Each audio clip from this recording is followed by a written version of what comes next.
to this episode of the Green Energy Show, where today I'm bringing you along to a homestead. I want to understand exactly what they're doing, how are they using this solar energy, how is it connected, what are some of the things that are using it for. I'm really excited to be here at Membli in Ruiru. We'll be going up inside there just to see exactly how they're using solar in their home, because this is where you want everything connected, right? You want to ensure that every day you're in the house you have power and you have internet. So I'm really excited to take you along just to see exactly how they're using solar energy in their home. Come with me.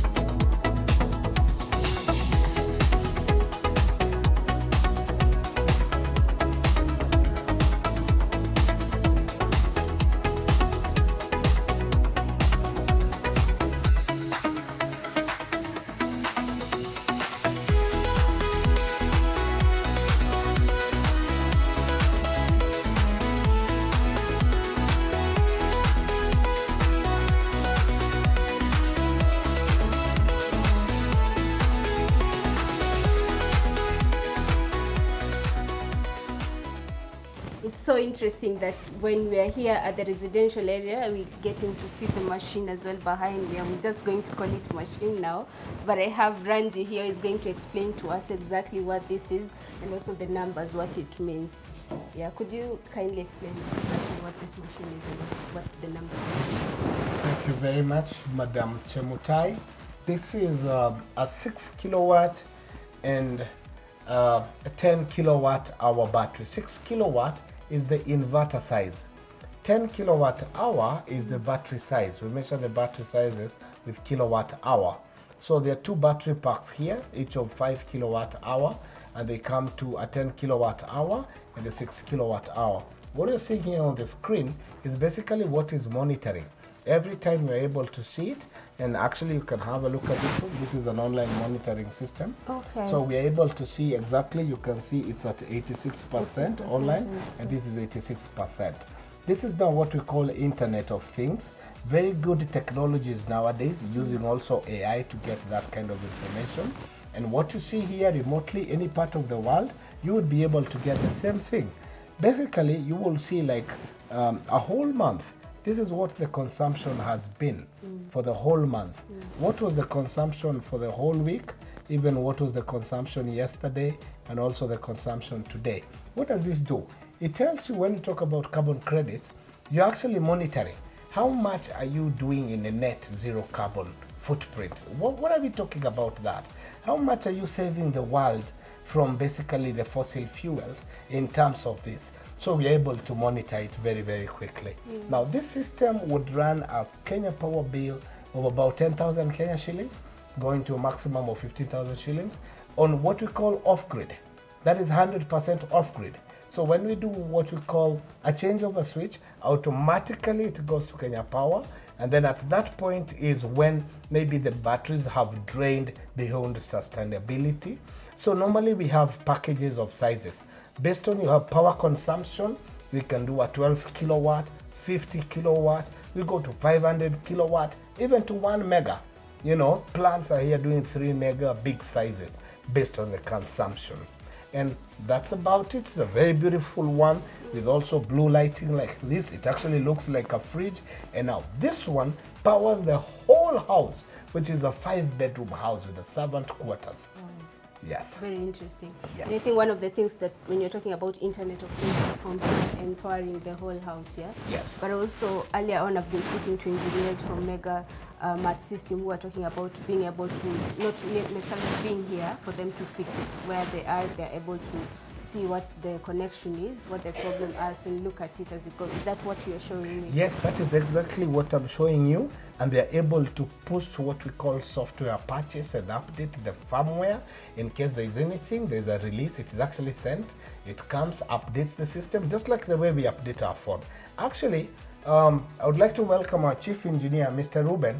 Kindly come and you go through the technical bit of it so that now you see it live. And then shortly you'll also see the panels, you'll see the water heaters, everything all supported from one point. Yeah, before you leave, there's Yes, something please. about carbon credit. I think I'm really passionate about that conversation. Yeah. And most of the time when we are talking about this issue in the country, we're talking about trees, right? Yes. But here we have individuals who are putting solar energy in their home, for example. Yeah. They're also able to be monitored, and that's Yes. something that you can go about and understand what the Well, carbon beautiful, beautiful. Like, I want to bring about what we call carbon credit and the finance that is actually being released outside there based on the carbon credit that Kenya as a country, as a whole, has been able to save the whole world. Yeah? How many megawatts are we producing in Kenya as a country? All that which is calculated in terms of saving fossil fuels and what we call greenhouse emissions, it is actually paid back. And once it's paid back, that is what is able to subsidize the solar equipment. You understand, of late, we've not been paying VAT on solar equipment. Even before, we would not even be paying all these things because of pushing the green energy to go. Other than the tax rebates, a little bit that happened, but the country and the Vision 2030 is committed to ensure that they are affordable. So as an individual, you may not necessarily reach the threshold that is required, but you know what? If you are generating more power that you need in a hybrid system and it's connected to the grid, you can actually sell power to Kenya Power, you know? Yeah. And that's why we talk about also climate justice. So if you have a very big voltage about that, in other words, they're already doing that in other countries. So you will find from your roof, you connect it to a hybrid system. If you're not using more than what you're consuming, then you also have pocket change for you on that ground. And that's what we want to push so that we can actually see that happen. Yeah. Yes. I feel like for this moment, I would like to understand more about the machines here, but this is a conversation that we need to carry forward. Yes, yes. When it comes to, you have enough, now what do you do with the excess of energy? Exactly, what do you do? And you don't want to waste energy. Yeah. Well, you will store the batteries full, you have already consumed it, so where do we want? So we want to put it a pathway that this is where it is going, and we also want to be remunerated because you're basically generating. You know, and if you generate more than what you're consuming, when we talk of a target of getting a 10 megawatt, all right, in the near future, we are talking by 2030, we need to have generated 5 megawatt. So if each and every person is producing, we will get the 5 megawatt very easily. And that will help the government to even spread power in those very remote areas where it is not even reaching. Yeah. You remember the other day we are getting rationing. You know, every time rationing. But if we all generate it in our own way, then we'll not ration because we will not even have. Yeah. I also had to mention something about a data center. A data center is basically the one that enables everything. You're on WhatsApp, you're on email. That's what basically is consuming a lot of power. And it has to be there. It has to be fed. So for the government to feed the data centers that we already have, they might maybe reduce something from what the consumers are having. So we need all to come together. I appeal to everybody to go green. Once we are green, we achieve our 10,000 megawatt. By 2030, we get our 5,000 megawatt. And that way, we will be self-reliant in terms of energy. And today, a cell phone is a basic need. You know, well, they used to tell us how many basic needs are there? Food, shelter, and clothing, and the silent one. Then what about energy? It's a basic need. Yeah. Yeah. So yeah. So that's about it, and that's what we want to go that direction. And I think when you're talking about Internet of Things, powering the house inside and also outside, when it comes to electric fencing and all that. Yes, absolutely. Like this house has so many electricals, you can actually see it here. The gate is remote control. So those appliances, you know, we got homes here paying a bill of 100,000 a month. Yeah, they call us Mobile Math System Solutions. We come and give them a 25 megawatt kilowatt system, and we go. And that's it. Yes, very fast return on investment. Yeah. Thank you so much. I think I need to understand the machine. Did you say Ruben is the right person? Ruben, yes. The chief engineer, he'll be able to handle that. Okay. Yeah. Thank you so Thank you much. very much. Okay.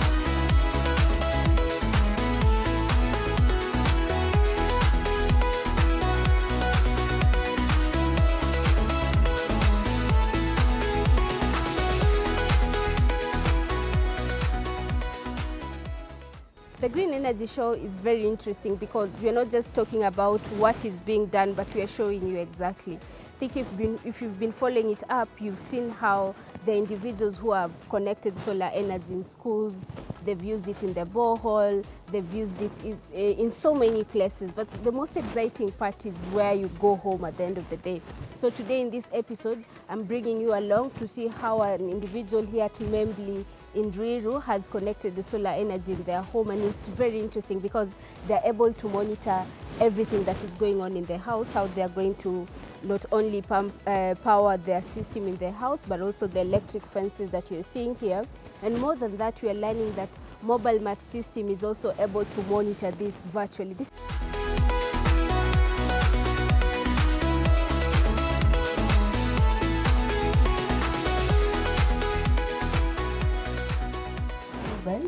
Randy was showing me some of this machine and how they're able to monitor it from the phone. Yeah, sure. I think it's very interesting. Yes. But then up here I'm seeing some of the buttons and wires. Could you explain exactly how this works? Yeah, now this basically is the kitchen where we have all the power, then we harness the power, then distribute it. On my left, this is the AC breaker, the alternating current. Now when that power is produced, then converted to the AC power. So basically, commonly we refer it as Kenya Power because we are in Kenya. Yeah. When that power is produced, now this is the AC breaker. This one distributes the power. If you need to disconnect the power, maybe we are doing some maintenance, is the breaker that you use to do that. Then next to it, this is the MCB, the DC breaker. Then the power from the panels have to pass through here, so that when we have to maintain and to clean the inverter, we just come here and switch it off. Then next to it is an SPD, is a surge protection device, so that in case we have too much sunlight and then there is overcurrent, this one will take that current to the ground. We are connected it to an earth rod, and these are the PV fuses. Basically, their work is to prevent any overcurrent or any leakage from destroying our inverter. Okay. Yes. So when the energy is really too much, Yes. like it's full, like 100. Yes. What do you do with that? So those machines try to, what's the word you've used? You know, these are the machines that are used to prevent anything from harming or destroying the inverter. Okay. These from the technology that we have, these systems are run through IoT. So whenever it gets to 100%, just like your cell phone, it disconnects the power from the solar panels, then you use the batteries. So under no circumstances can you get that there is excess power that is charging the batteries. Once it reaches 100%, it just cuts off. Yes. And so this now becomes the wires that takes energy where it's needed. Yes, yes. Okay. These are basically the what we use to distribute the power from the roof to the inverter, then from the inverter directly to the consumer's house. And different houses, depending on the size and needs different. Yes, basically what happens, this one is just for a typical 6 kilowatt system. When you, depending on your load, you go on increasing. Like this one is SPD. When you get up to 25 kilowatts, you have to change the model and the make and the specs of that gadget. Okay. Yes. Very interesting. Is there something else probably you're seeing, because you're the expert, that I haven't seen that you need to speak about? Yes, this one is the cable, cat seat cable. This one we have pulled it from the consumer's internet source. This one is used to run our system, so that we are able to monitor the system from wherever we are. Then we connect to the client also, so that if you are a client and you are not at your homestead, you can just keep on checking your system and enable us to troubleshoot in case we have any problem. Yeah. Yes. I think this has caught my mind because when you're at home, there are two things that you want. You want to be connected on power fully, Yes. and you want to have your Wi-Fi as Yes, well. yes, Right? yes. So with this, it ensures that you can work from home comfortably. Yeah, comfortably. You can have like low cost when it comes to paying rent, but then you have all that. I think this is a dream, to be honest. Yes, and also enables us as a mobile mart to be able to provide after-sales services. Whenever we can be able to troubleshoot, even if the client, you see clients there, most of the time they don't keep on checking the systems. And then we connect our system as off-grid systems, and then we introduce our changeover. now what we do, we keep on monitoring each and every day, because the customer or the clients cannot be able to track the systems. So what we do, in case there is a failure, there is an error, we are able to monitor and we're able to send our engineers. The client needs peace of Yes. mind. Once they, Yes, yes. everything is going well. Very interesting. Thank you so much for explaining that. Thank you. Yeah. I was standing right here telling you how excited I am to show you exactly what the plan is for a residential area, who is connected with solar energy, what are they using from. And I hope you've seen exactly how this home, for example, is connected to solar energy and all the Internet of Things, using machine to ensure that they can monitor if our home is connected so that there's no interruption in between. It's been a very interesting day, and to be honest with you, I'm learning as I go along, watching this and just grasping exactly what is it that I need to understand if I want to implement it for myself or someone else who is watching, and that's the purpose for this program. So thank you so much for watching it through. I hope you've learned a thing, and I want to understand exactly what it is that you're finding interesting in these episodes. Please leave your comments where you're watching this from. Just let us know if you'd like to see us somewhere else, seeing how the clean energy transition is moving, right? I'll see you in the next episode. Thank you so much.